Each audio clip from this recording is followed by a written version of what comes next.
When James Harden requested a trade this offseason, something that Daryl Morey and the Philadelphia 76ers didn't necessarily set out to want when they headed into this offseason, they used that as an opportunity to really clear the deck, clear all long-term salaries basically from that team to really give them a chance and an opportunity, whether it be at this past trade deadline or in the upcoming free agency, to make a serious move to add talent around Joel Embiid. Well, we all know they did nothing at the trade deadline, nothing really except, getting Buddy Hield.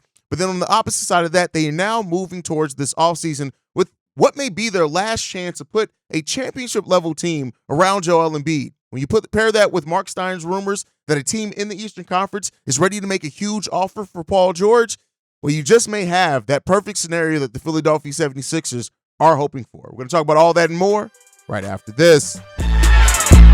Welcome to the number one place for your daily basketball news and analysis, NBA Central. What's going on, basketball fans? Welcome to another episode of NBA Central, your number one spot for everything basketball related. I'm the host, Sir Haize, but more importantly, you guys can follow the channel at NBA Central Pod on every social media platform we happen to be on. With that being said, let's go ahead and get into it for today. So I want to talk about the Philadelphia 76ers. Mark Stein came out, I think it was yesterday, and talked about, the situation around Paul George and the Los Angeles Clippers, right? Saying this: more than 2 months have elapsed since Kawhi Leonard's extension with the Clippers was announced without warning on January 10th, amid suspicions that the subsequent offers of George had fallen an unknown amount shy of the numbers contained in that extension. And that leak sources say that Philadelphia continues to loom as an eager George suitor should make it to the open market and give the 76ers their formal opportunity to try to lure him across the country. Now, I want to lay out a scenario here. I kind of laid it out in the intro. When the Philadelphia 76ers traded James Harden, they did so setting up a lot of, expiring contracts and a lot of other contracts that, they either could use to at the trade deadline to bring in some talent, which, was rumored, like Zach LaVine, other players, or they can wait, have that true cap space coming into the offseason, and then they could use that to either sign a player to bring to this team, or they could use it to absolutely, trade for a player that has a max level deal to absorb most of that salary. So now, when you look at the scenario that the Philadelphia 76ers have put them in, especially financially, they only have 2 guaranteed contracts on the roster next year, and that's Joel Embiid and Paul Reed. Now, we know they're going to pick up the option on Tyrese Maxey, especially considering the cost-controlled nature of that deal. He's on a deal next year for only $4.3 million is the deal that he's on next year. They're picking up that option. He's going to go in restricted free agency the year after that. So they're going to definitely pick up that option, have a great cost-controlled contract on Tyrese Maxey going into next season. But that still is going to leave the Philadelphia 76ers with about $70 million in true cap space. And get this, though. They have about $112 million below the luxury tax, meaning that they can absorb more salary than they take in a lot of deals to kind of take the most advantage of that.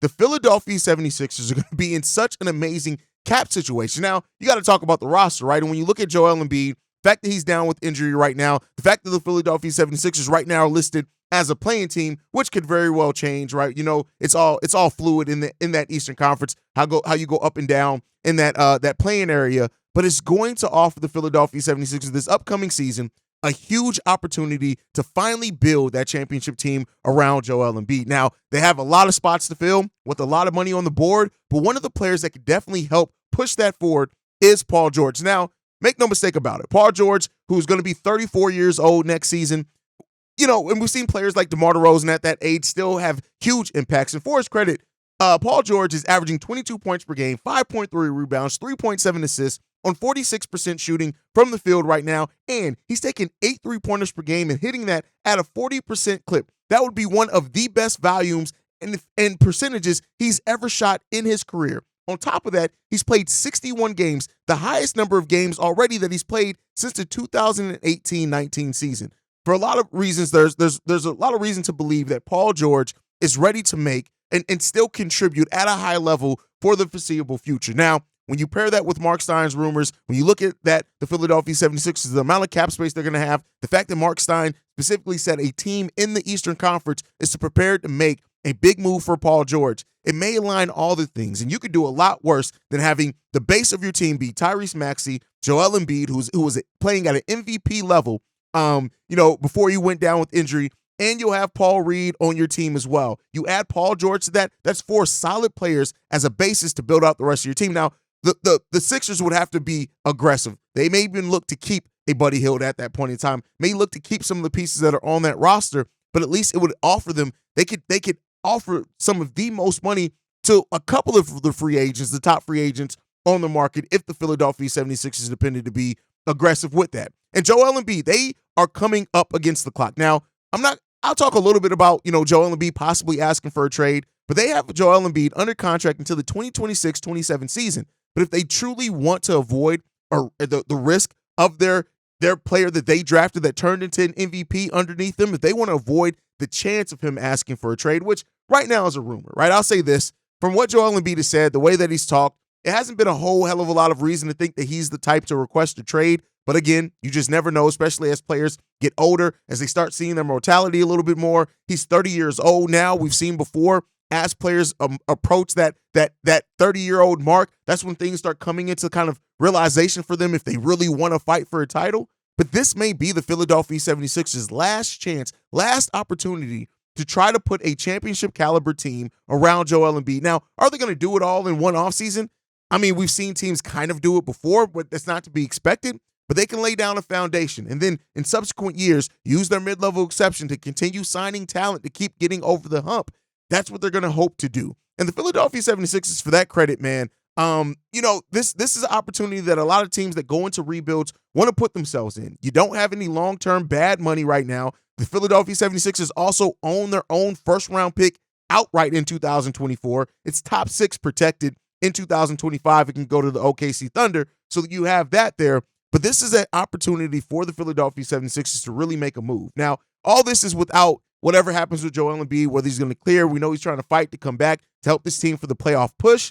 And even if that does not happen, there is a bright side, at least theoretically, if you're the front office, hoping that you're going to be able to make a big signing in bringing Paul George to this team. The bigger question is, will that be enough? Can the Philadelphia 76ers do enough to put the team around Joel Embiid that many people know and have felt for years that he deserves to have around him so he can really make a go?